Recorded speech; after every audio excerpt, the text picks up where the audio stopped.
Magandang araw po, welcome po sa aking channel, Nov9 TV. Patalasasan po, meron po ba kayong mga properties na napapabayaan or non-performing assets? Plan nyo ibenta, pero wala kayong oras sa pagbenta nito. Kung ito'y pagkakatiwala nyo po sa amin, tawag lang po kayo sa aking numero, usap po tayo, gawin ko po ng video for free. Yes, libre po, wala po kayong babayaran. Tutulungan pa namin kayong mabenta ang inyong property. Kami na po bala sa marketing, sa boosting or paid ads. Even sa tripping, hindi na po kayo mapapagod sa pag-entertain ng mga buyers. Kami na po bala sa lahat. Tawag lang po kayo. Nandito po tayo ngayon sa F.E. De Castro Subdivision dito sa Bacoor, Cavite, kung saan meron po tayong bagong video presentation. Isang residential property na may lot area na 233 square meters.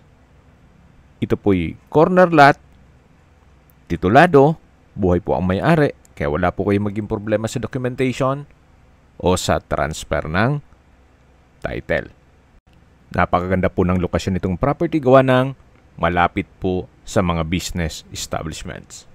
Actually, walking distance lang po ito mula Bacoor Boulevard at dalawa po ang entry at exit points.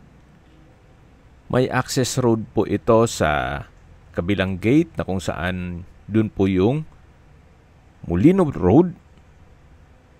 Then dito naman po sa main gate ay yung Bacoor Boulevard. Yan po ang frontage ng corner side. At check po natin dito sa loob.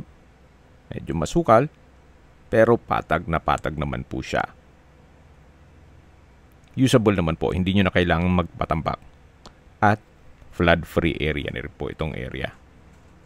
Kung sakali man po na hanap nyo isang maliit na sukat ng lupa para sa inyong negosyo na malapit sa lahat, malamang ito na po yung hinahanap nyo.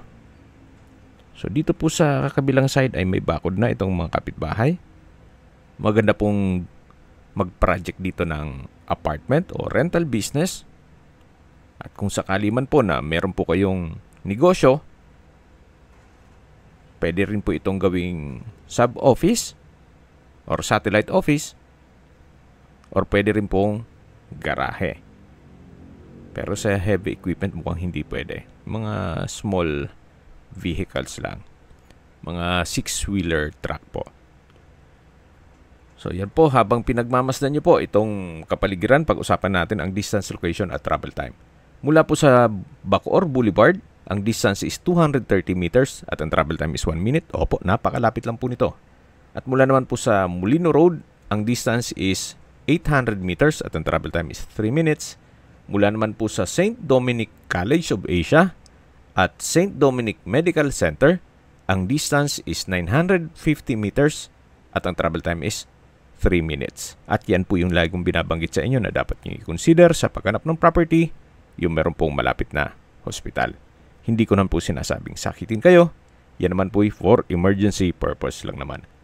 Mula naman po sa Nomo Vista Lifestyle Center, ang distance is 2.8 kilometers at ang travel time is 6 minutes. At mula naman po sa Manila o sa airport, ang distance is 13 kilometers at ang travel time is 23 minutes. Opo, ganun po siya kalapit sa Manila. Binebenta po ito ni owner sa halagang 4.5 million pesos net. Ibig pong sabihin, si buyer po ang sasagot sa lahat ng taxes at expenses with regard to documentation. Kung may mga katanungan po kayo, tawag lang po kayo sa aking numero. At sa mga kababayan naman natin nasa ibang bansa, meron po akong WhatsApp, Viber, at Telegram. Same number lang po, 0917-316-3399. Sa mga nagtatanong naman po ng aming Facebook, meron po aming Facebook page na Nov9 TV at Facebook Reel Video. Meron din pong TikTok at Instagram.